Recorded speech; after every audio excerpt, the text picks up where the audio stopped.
Welcome to the Hopenning, the place where hope is happening, with your hosts Fran Cadrone and Marina Theron-Monnery.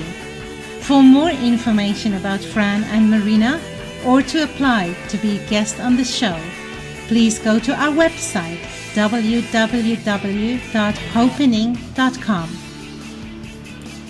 The Hopenning is for informal purposes only and is based on the research of your hosts, Fran and Marina. They, as well as their guests, are not responsible for any losses, damages, or liabilities that may arise from this podcast, which is not intended to replace any professional medical advice or care by medical professionals you are currently utilizing. Hello, everyone, and welcome to the Hopenning, the place where hope is happening. This is episode number 99. We are getting so close to 100, Marina. And yes. And today we have a special guest, Ellie Tabibian, who comes to us from Los Angeles, California. Hello. Hi. Ellie is a Gallup Certified CliftonStrengths career coach, organizational consultant, and university instructor, developing careers and workplace culture with the science and soul of CliftonStrengths technology. She is energized by helping students and professionals deliver world-class performance through their innate potential. Thanks for joining us, Ellie. It's a treat to have you here. Thank you. It's my pleasure. Excited to dive in with you today.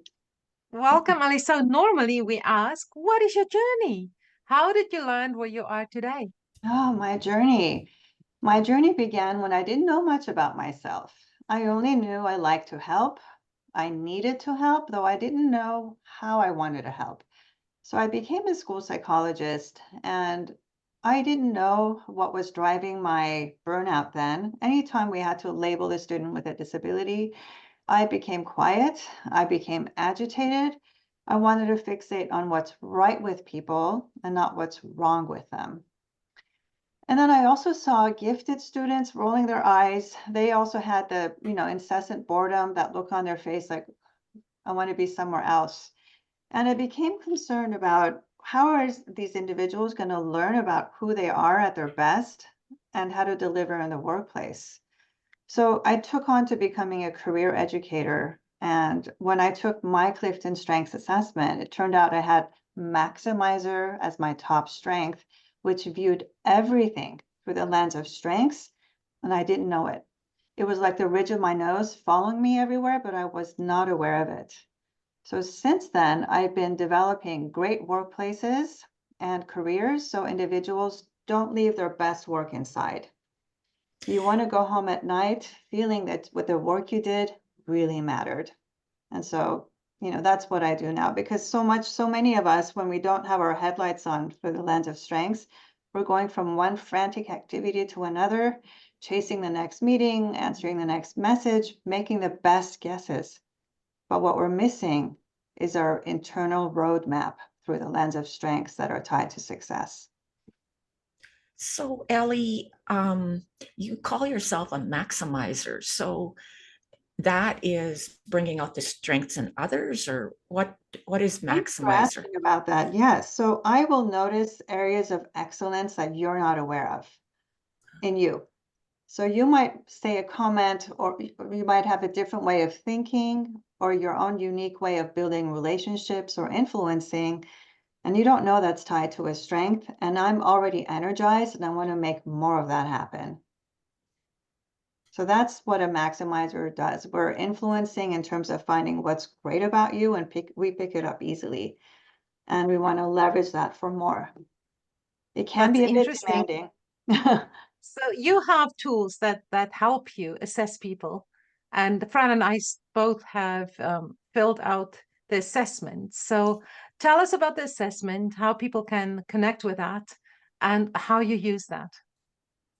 Yes, so there are two assessments. My favorite one is CliftonStrengths because it unlocks who you are at your highest potential. We're not meant to be well-rounded because then we become like a blob. We're more like a star with peaks and edges of talent. That's on Gallup's website. Just you order CliftonStrengths, and you have the option of finding your highest potential through your top 5 or your full 34. I always recommend a full 34 because it's as important to know who you are as who you are not. So I'm lacking the talent that loves to fix broken things. So I'm aware of that, and I know how to manage that so it doesn't get in the way of my success. So you call that your weakness? Is that? It's not necessarily. It's a weakness if your relationship or your career needs it. Your strengths can make you weak also if you're not managing them, if you're overly using them, if they can make you vulnerable. For example, if I didn't know maximizer was my strength as a school psychologist, it did become my weakness because I wasn't using it to the best of its ability. It burnt me out. You need to know how to communicate it so you're delivering value. It's already in you, but you need to aim it for others to make it productive. Maximizer weakness, for example, is I just keep need to make things perfect. I'm never satisfied, right? A mature maximizer is I find out what's amazing about you, and I want to make that more powerful in your role that's needed for your success. So it's not being perfect for the sake of being perfect, but it's geared to your unique needs in your career and your relationships. That is amazing. Ellie, are we like you were always a maximizer? Were you born a maximizer? Like, that's my question. That's a very good question. Myself and others I've worked with, usually I can spot when I was a little girl, for example, I got excited by powerful works of art and music. So I asked my mom, I went to UCLA Concert Hall and I saw this conductor doing the Dance of the Butterfly. And I was so drawn to his brilliant performance and conducting. I said, Mom, I need to have him for my piano teacher. But that got me into trouble as a little girl too. I didn't think, is he going to be a good teacher? He was not a good teacher. He was actually a little bit abusive, making fun of my posture and how I was playing. I wasn't thinking of the possible weaknesses. The other talent, number 2, is connectedness. Is my number 2. That means I naturally gel and bond with people from all walks of life. I connect people, I connect resources. There is no separation with anything. When I first moved here from Iran at the age of 7, I easily connected with kids from China, from India, from Americans. Like, I didn't think I was different. We're all part of this big human family. So our talents do show up at a very young age, but if we go through major life changes and developments, they can go up and down a little bit. Did that answer your question? Yeah, I'm just thinking about trauma and how trauma affects that. Like, it sounds to me like That's a good question. Yeah. Very like good how question. would trauma affect, Yes. like, especially a maximizer where you like to connect and you like to, you went for perfection. So how would have Trauma does affect it. So the first time I took the assessment before I became certified, I had empathy higher. And I was absorbing the emotional nuances of situations without being aware of it. Like I just took on everybody's feelings, and I was traumatized myself, being an immigrant from Iran right after the revolution, right. and watching my mom's troubles as a new immigrant and how she was trying to survive without family and without everything. And I kept absorbing her emotions. Years later, when she got better adjusted and I started doing more work on myself and being my career as a school psychologist, empathy came lower. I still build relationships, but not necessarily through absorbing emotions wherever I go. There's so much that you said in that alone. And first of all, I'm an immigrant as well. And I think we started to normalize immigration so much today because there are so many of us in North America that we kind of forget how traumatic it is. And Mhm. I always say it's like a mature tree that grew in one climate, and now you pull it up roots and all, and you go plant it in a completely different climate. And it is traumatic. Nothing is the same. I had to learn to speak English properly. Mhm. And I believe so you probably went through some of Yes, similar things. It yes. also helps me to understand people better today, there are so many immigrants here, Mhm. and it's great to understand that and have that understanding of what they've been through. But coming back to trauma, because in my work and what I see and what I've experienced for myself, I think when we come into this life, we come on a clean slate, knowing exactly who we are. But then as stuff happens in life, traumas, hurts, perceptions, stuff that sometimes has nothing to do with us, but the way we perceive ourselves through that, I think we Yes, start to wear masks. That's not really yes, us. So I yes. think through what Fran and I do, and it's remembering who we are again. And it Mhm. seems as if you are absolutely brilliant at helping us remember who we really are. It's being genuinely you, and you have the language to communicate that. When you get this strengths assessment, you get a report that describes you excellently. So it's genuinely you, and there's a power and edge to being you. I went through a second trauma, I must say, during divorce, and it was a very difficult and painful experience with all these unethical people coming to take advantage of my situation. I still had that maximizer number one, because then after the pianist didn't work out, I went to another concert and I saw a Persian drummer. And I thought, he needs to help me get through my miseries through drumming. I knew better this time. What kind of a human being is he? So then the drumming helped me thrive better. So that maximizer was a way of rescuing me from the prisons of trauma. Maximizer, through who I really was, helped me break free. When your soul stirs with your talents, you experience freedom, because you're in amazement and awe about, wow, I did that. How did the time go? And even if you're in this limiting situation with triggers and all of that, there's still a wonder about you through the lens of strengths that I think are God-given, that's divine, because these talents really show up globally. Um, the guy who invented it saw, he was studying historic figures to see what made them successful. And in all of his research, he saw there are 34 ways of how we naturally show up that are tied to success. And I don't think that's an accident. I think, I yeah, Go ahead. yeah, I think God gave us these ranked order of talents for a reason. So we make our mark in the world with our talents. And we're all here to guide people. Each of us does it in a very uniquely powerful way. Well, it's like you said, we're here to be a star, not a blob. Yeah. So, I mean, yeah, I'd like to be able to snowboard, and I'd like to be able to run the half marathons, and I'd like to be able to be PhD, and I'd like to do all of that. And yet, is that going to really make me happy? Try to stretch myself so thin that I'm doing it all? Or is it better to focus on my strength? Like, I did your mind scan, and it came out that I had outstanding clarity and balanced bias in practical matters. And I'm like, no wonder, no wonder I can look at something and go, yeah, no, and it's pretty quick, right? And it's not like I hum and haw and make a whole bunch of, well, maybe, but maybe not. No, it's easy for me to see if something will work or not. Mm-hmm.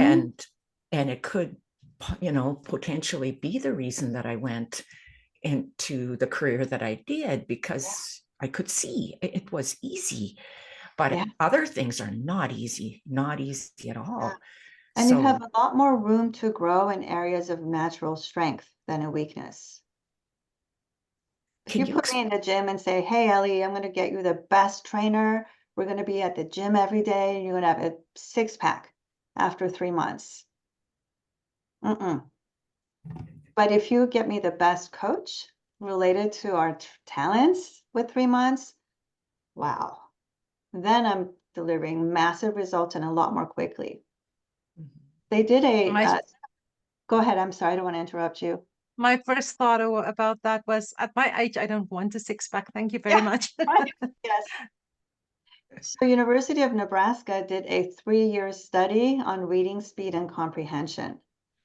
Average readers were reading at 150 words per minute. And then when they got reading training, they went up to 350 words per minute. Gifted readers started higher at 700 words per minute. Guess Wow. how high they went, these gifted readers with reading training? No idea. Over 1,000. Even higher. 2,900 words per minute. Unbelievable. University of Nebraska, you can go do the research. Oh. That's what Oh. happens when you invest in your highest potential. So when a lot of the work that Fran and I does is people not believing in themselves, not feeling that they're good enough. And even when you can help them, in your words, to maximize, to see their maximum potential, sometimes they have this blockage, but I'm not good enough, I'm not worthy. How do you deal with that? That I'm not good enough, I'm not worthy often happens when we're going through transitions. It's the gremlin, I call it the triple F radio station that happens. It's your fears, you're too scared, it's your fault for not being good enough, and you're going to fail. It's this automatic radio station that always plays, the triple F radio. So I help individuals recognize that triple F radio is playing, but we can't turn it off, because the more you try to turn it off, the louder it's going to get, like a little kid trying to get the attention of their mother. Well, what I say is, I hear you. I hear you that you're scared. I hear you that you think I'm going to fail, all of that. I'm still going to drive forward. And these are my gears. My gears are my positivity, my communication talents, whatever talents you've got. Those are your gears, your anchors to get unstuck and keep moving forward. And you stop thinking about yourself, but more so, what do I do with the talents that I've been given to serve others? I think you've hit it right there on the head. It's when we stop putting the emphasis on self, right? I'm not good enough. I'm not worthy. I'm not smart enough. I'm not pretty enough. And when we start thinking about others, Yes. there's a shift, right? Yes. It's like divinity, where it says, Fran, you're not the center of the world. Yes. You know, put your energy on people and you will get energy back. You will get that higher level frequency. You'll get that, just by loving and caring and being kind and compassionate. You buoy yourself up. Absolutely. Rather than get mired down in the mud, the low vibrations. So Ellie, what does your name mean? I thought that was so, Thank you for asking. Ellie is short for Elham, and Farsi Elham means inspiration. So I mean, it's like your mom knew, the first little kicks. She knew that you were going to be inspiring. She's not a very spiritual lady. I think if she took the strengths assessment, connectedness would be number 34. She doesn't believe in this stuff, but somehow God put it in her being, maybe. I don't know.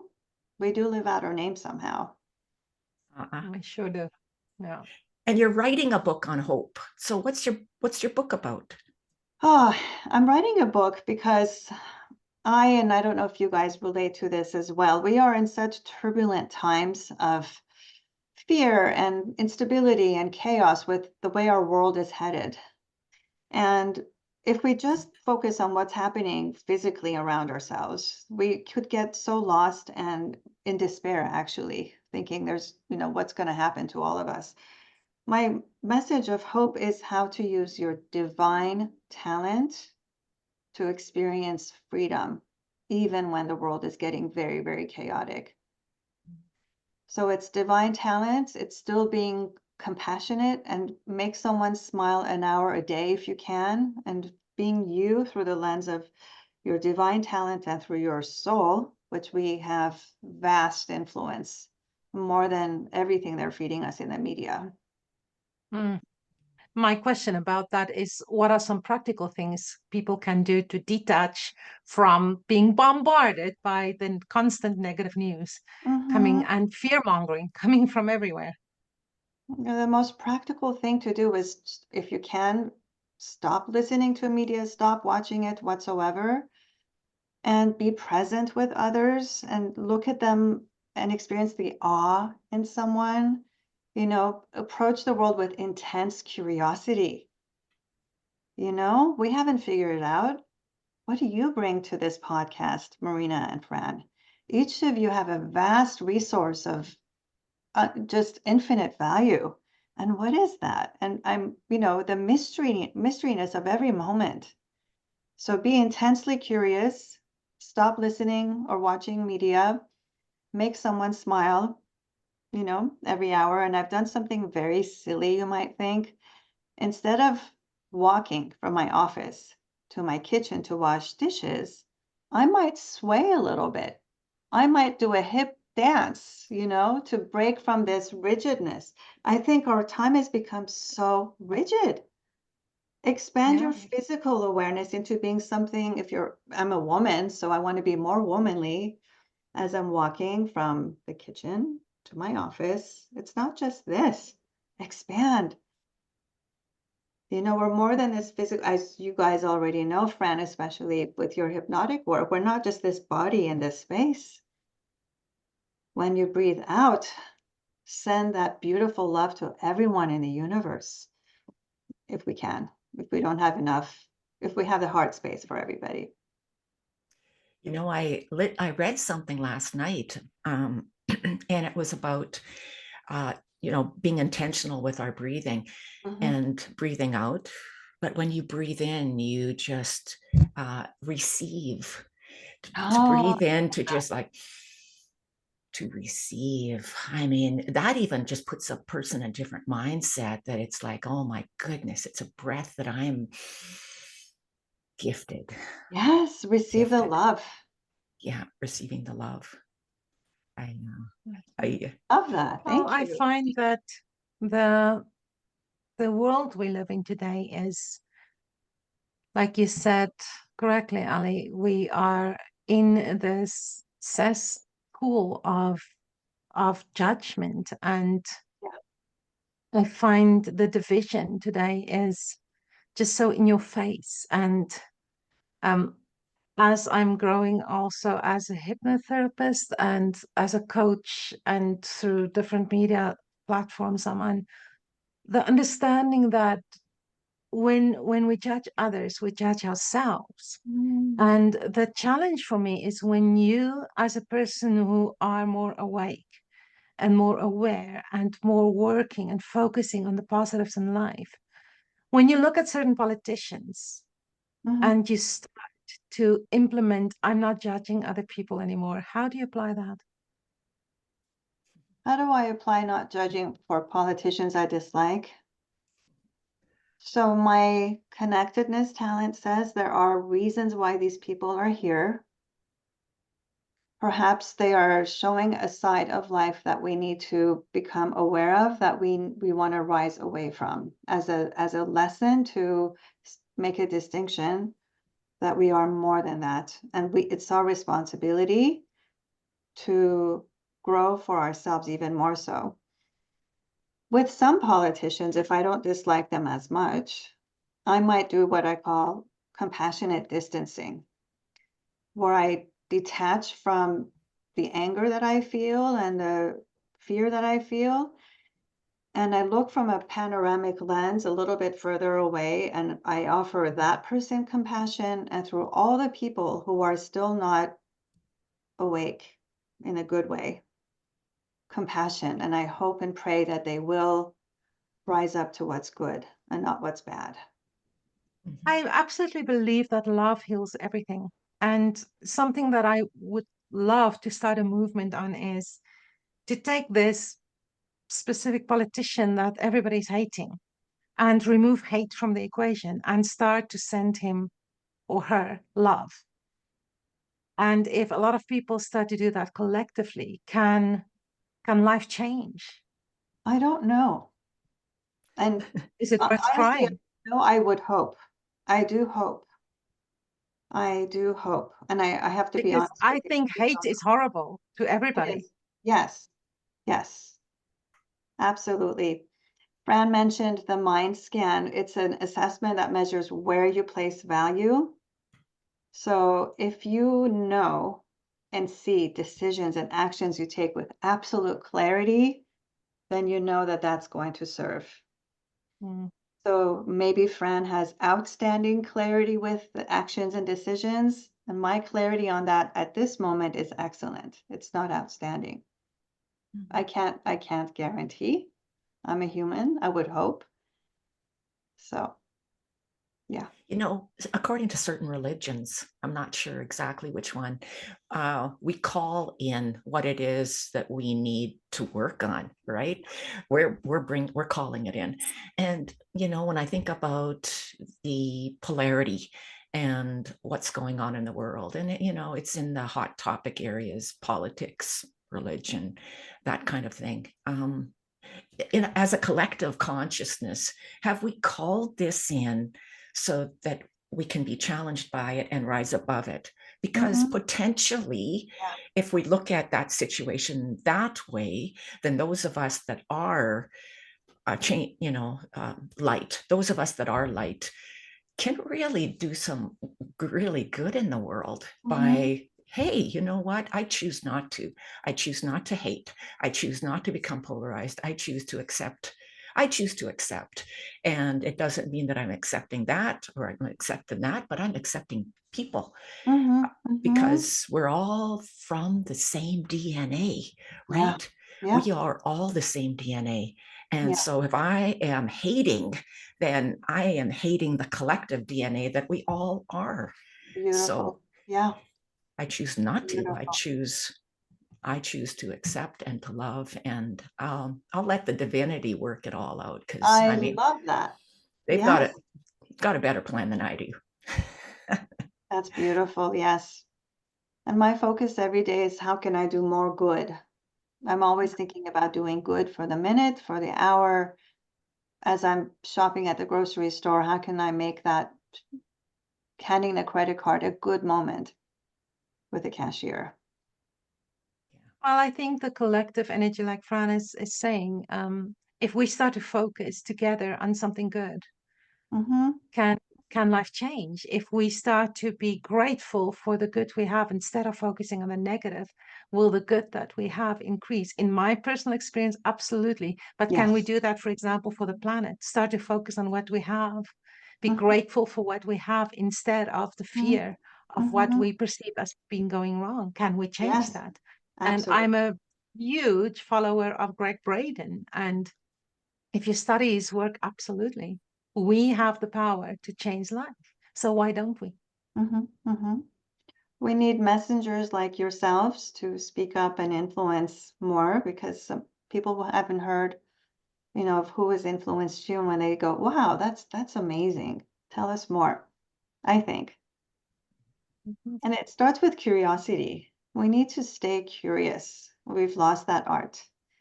With the internet, Googling, start exploring as if it's your first day. What's magical about this?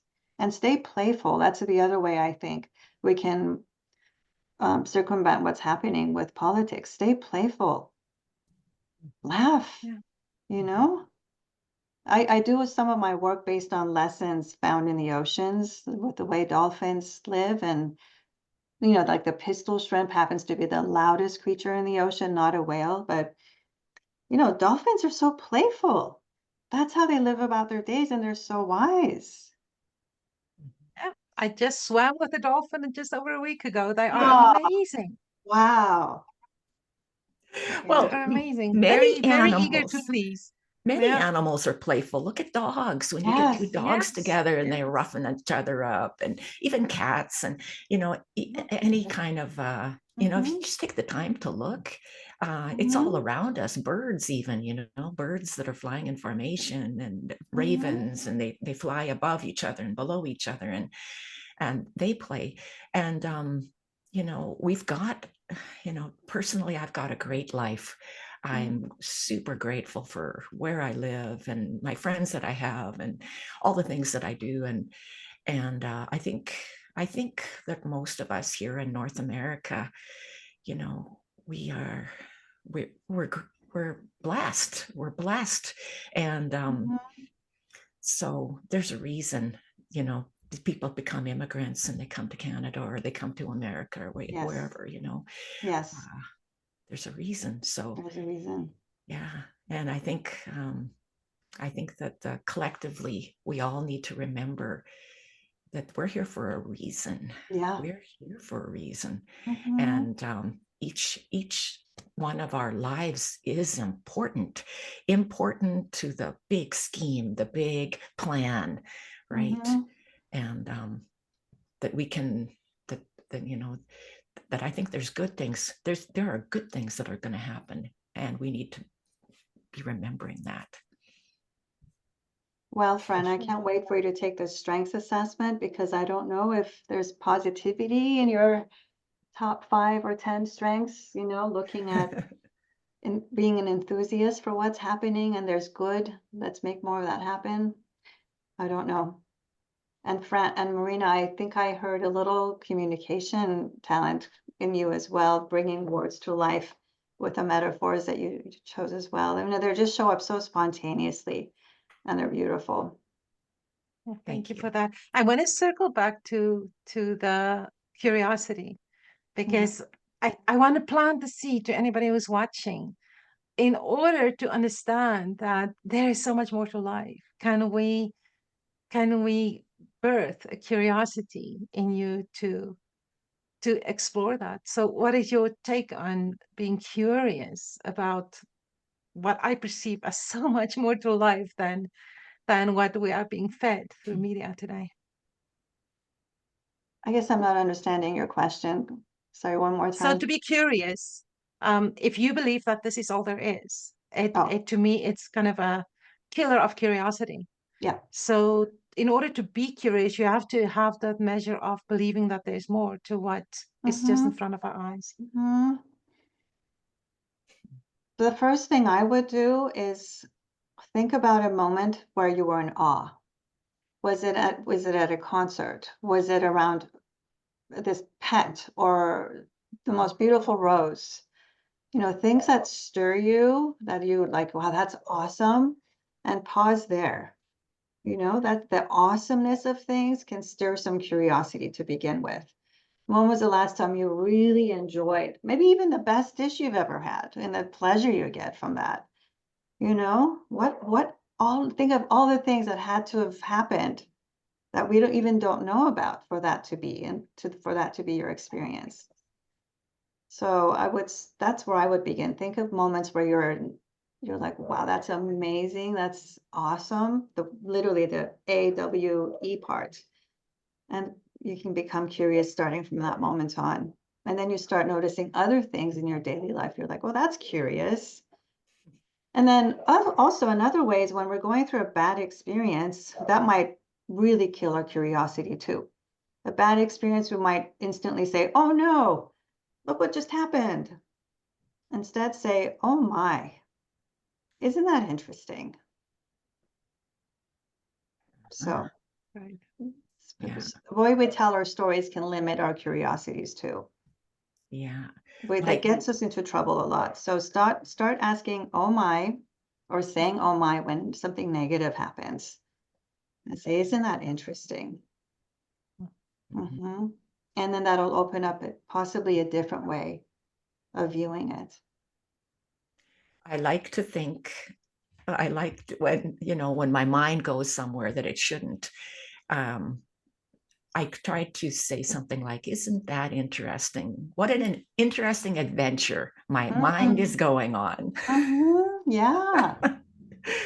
Because it is. It's just my mind. It's an interesting adventure over there. Oh, okay. Yes. Let's bring it back home. And when we feel we're in fear, it can really dial up the worst stories in our head. I thought my car was stolen when I parked my car at my friend's house. She didn't drop me back at her house to pick it up. She dropped me back at my home, and I was too sleepy to say, hey, I need to get my car. Next morning, my car is missing, and I was in fear mode. The stories I created. I called the police. I filed a claim with my insurance. I told all the neighbors, crime is high where we live in LA. We all have to do something. If I only thought, my car is missing. Isn't this interesting? Okay, maybe I would have traced back my steps and realized it wasn't the worst. So jumping to the worst case scenario. Yep. So how can we change that? How can we change jumping to that conclusion that the worst thing has happened? I have a whole 6-week seminar on mastering crucial conversations. So a lot of it is creating like mutual purpose. If the worst case scenario is happening with someone, you want to create a mutual purpose with that person.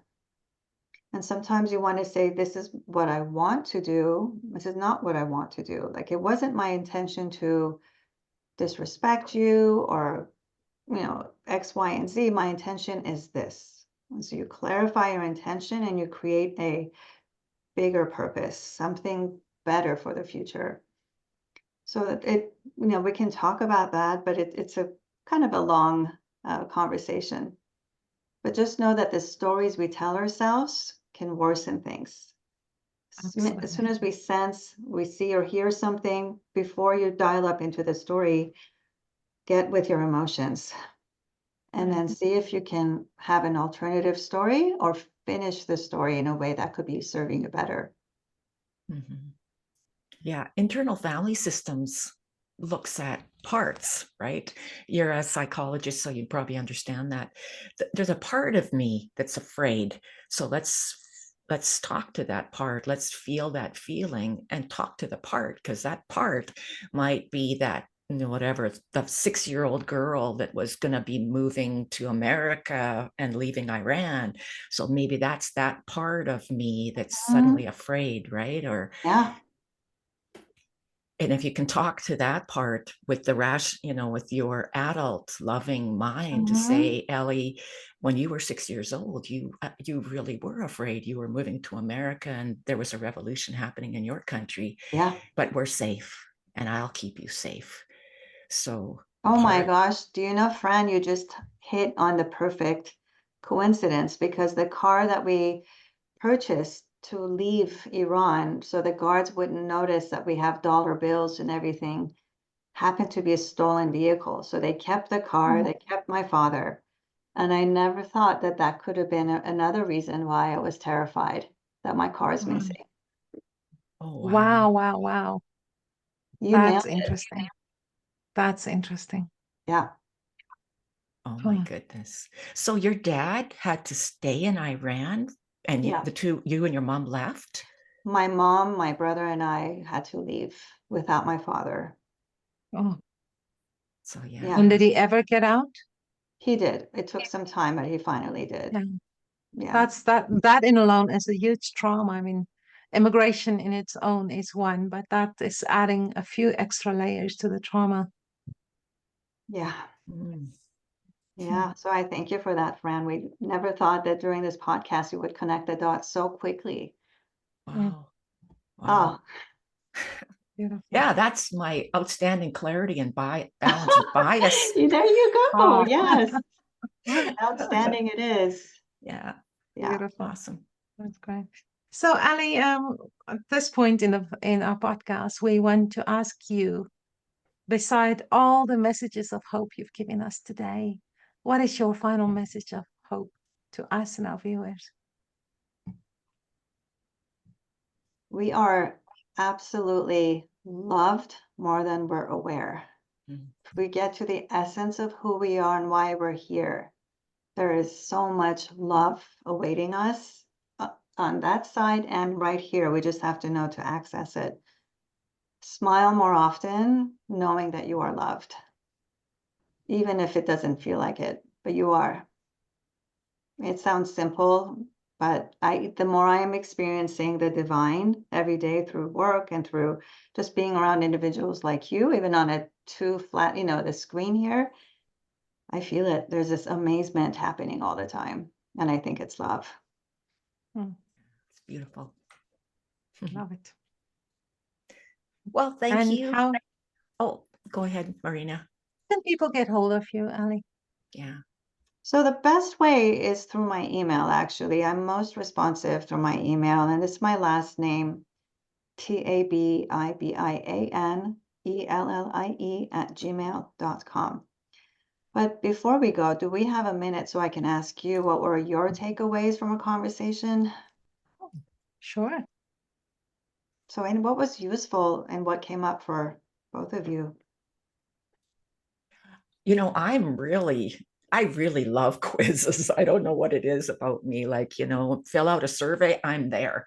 And so when I did your mind scan, and we had to, the mind scan one is super interesting. Like, I've never done a mind scan like that before, where you had to take just sentences, statements, and judge them from 1 to, I think it was 18, right? Yeah. So a couple of them, 2 different types, Mhm.